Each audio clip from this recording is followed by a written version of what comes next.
Studying the Quran has been an incredible eye-opener. What I found most disturbing, considering that it's supposed to have been a divine revelation, are the astounding number of grammatical, historical, linguistic, theological, and biblical errors that fill its pages.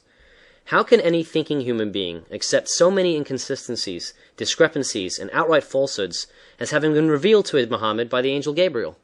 The Quran and Hadith have been studied in minute details both by the followers of Muhammad and by Orientalists over the centuries.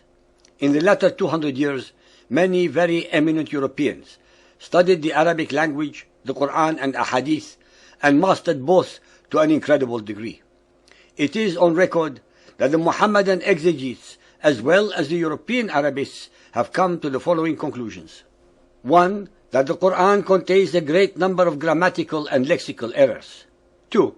It contains a significant number of words, in fact the most important ones in the Quran, about 108 of them, which are entirely foreign to the Arabic language.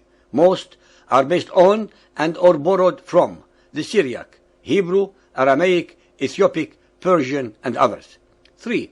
It contains a number of names of biblical characters not congruent with those in the Bible. 4. It contains an enormous number of historical and theological errors. 5. It also contains a significant number of differences and contradictions as compared with the same stories as originally written in the Hebrew Bible or the New Testament. 6. It has copied almost the entire pagan Arabian traditions and fetishes, but cloaks them with the wrappings of Islam with only a minute number of changes. 7.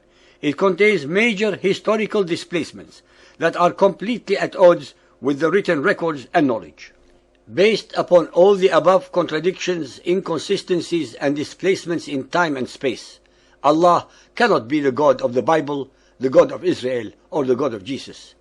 God, by definition, is omniscient, as the Quran asserts to be all-knowing, and would not have given two or more different versions of the same events dislocated in time, in space, and in names of characters.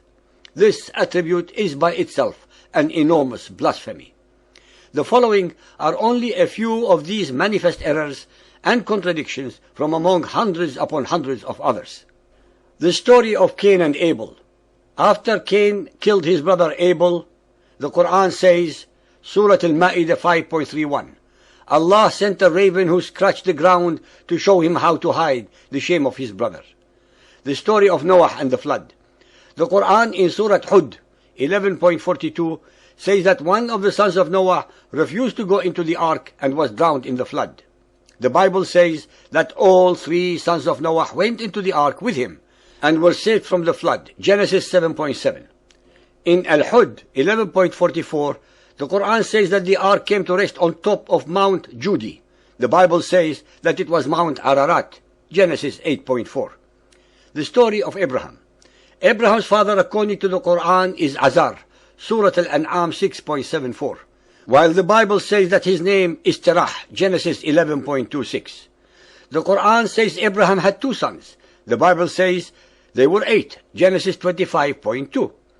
The Quran says some of Abraham's descendants lived in the valley of Mecca, Surah Ibrahim 14.37, while the Bible says they lived in Hebron, Genesis 13.18.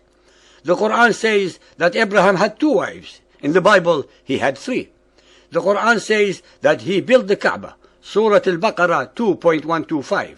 The Bible has no such record.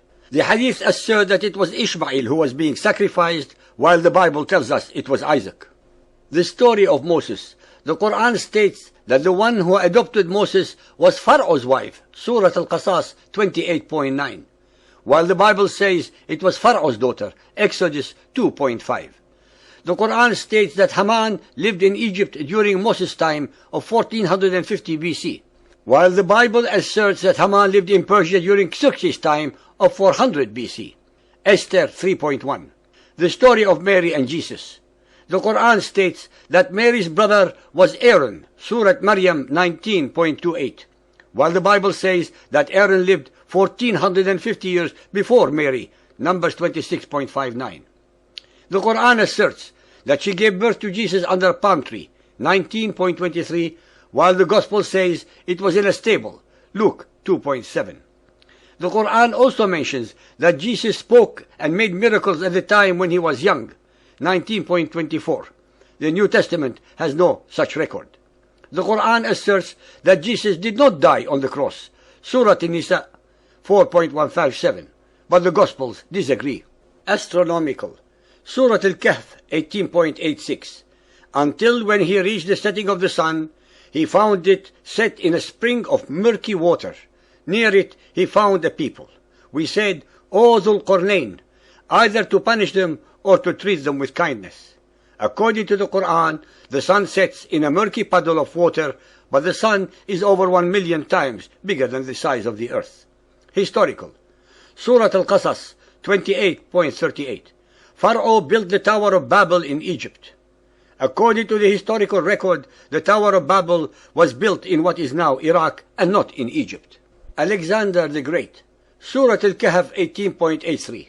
They ask thee concerning Dhul Qarnayn, Alexander the Great, say, I will rehearse to you something of his story. Verily, we establish his power on earth, and we give him the ways and the means to all ends.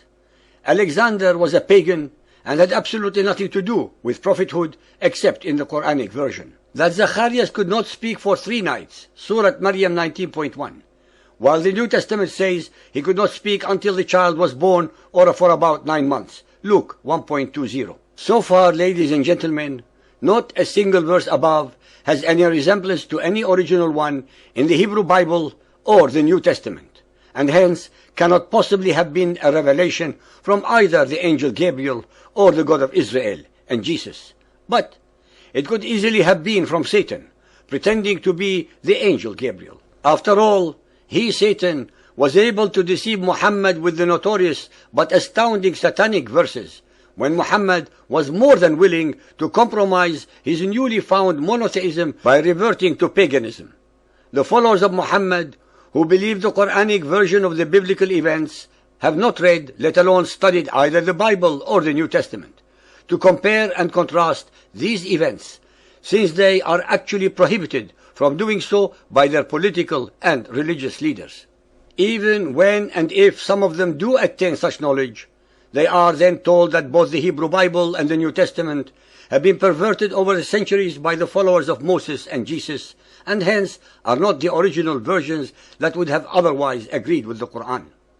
There is obviously not a single follower of Muhammad on earth who can produce the original versions of these books upon which they rest their case. Hence, it would take a monumental intellectual and spiritual effort for any follower of Muhammad to use his or her own logic to overcome decades of indoctrination and accept the reality that it is the Quran and only the Quran that is in total and manifest error and falsehood.